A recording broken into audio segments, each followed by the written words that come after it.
The name of this level is Rainy Hall, and it's supposed to be a combination of atmosphere setter and tutorial for the player. We wanted the player to start the game in a slow way so they could settle in and get used to how the game works. Amnesia is not a game with constant action happening all the time, and we wanted to have a constrained map where the player gets used to this. The only thing you need to do is to follow the track and get to the end of the level. Also, following tracks is something that becomes very useful in later levels, so we try to teach players this from the start.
This is one of the first level that we created for the game, and it was initially part of the archives level, which we will reach in a bit. Amnesia started out with a pretty different design, and when we redesigned it the maps did not fit. This caused us to split them up and scatter them out. So in the first design, after this corridor, the archives level was supposed to follow, and the room lying there now was built much later. In fact, the first designs did not have Daniel waking up with an amnesia at all, and it was actually added later on. In the first story draft, Daniel still had hidden memories, but he was unaware of this at the start of the story. However, as we redesigned things, we found the waking up with amnesia thingy, although a bit cliché, much more fitting.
Hi there, my name is Luis Rodero.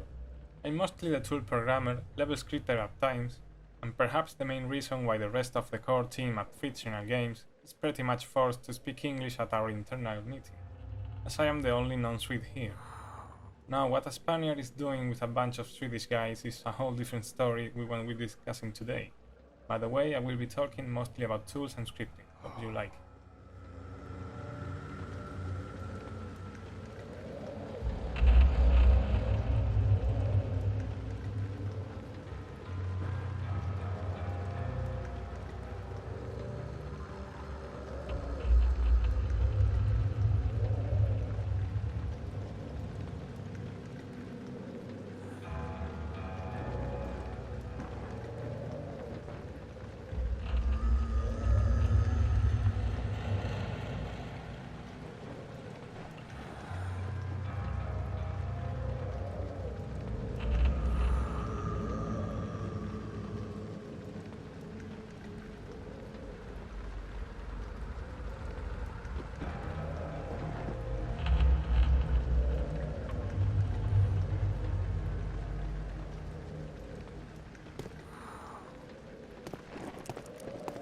The editors themselves went through a lot of design changes during the development.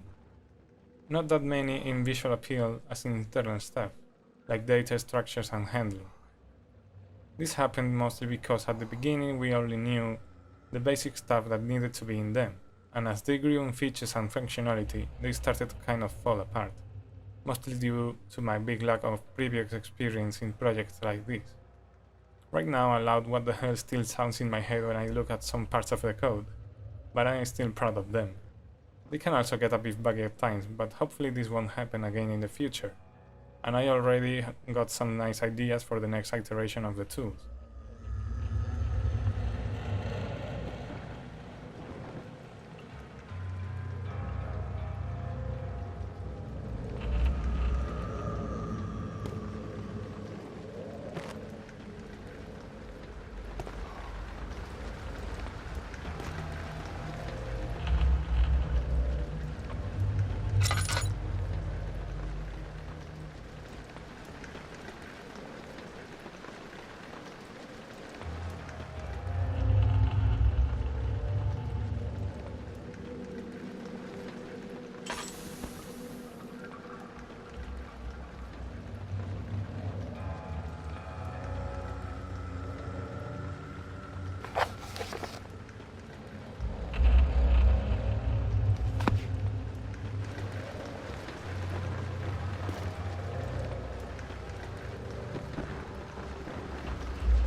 19th of August, 1839.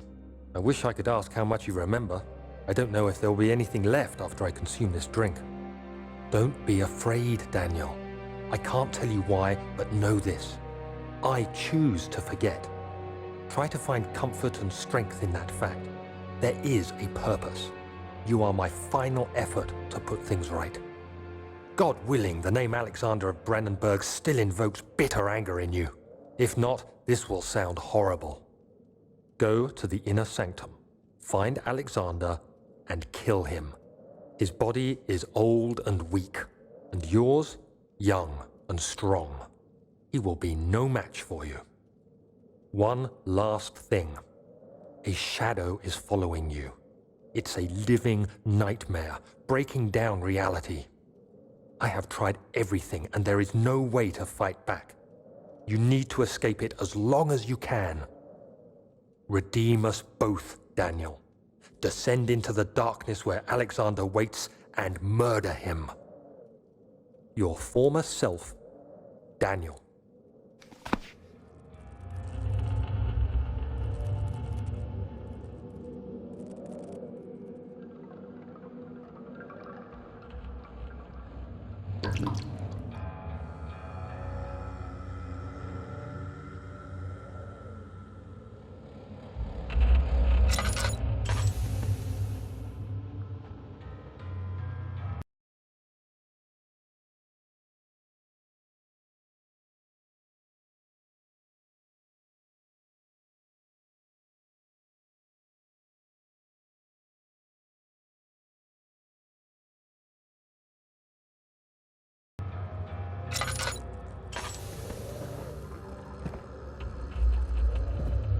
Hello everyone, my name is Mikael and I'm the writer for Amnesia, The Dark Descent.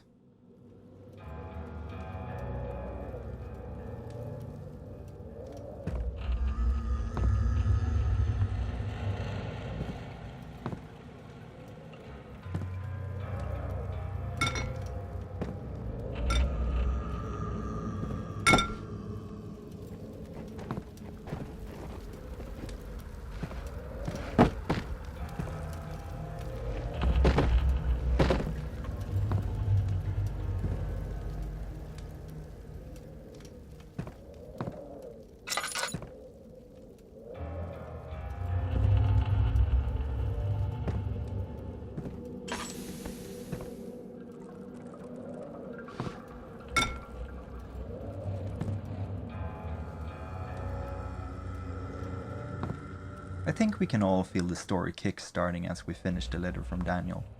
The game itself is just filled with confusion, and I think we're really doing the player a service keeping it simple in the beginning.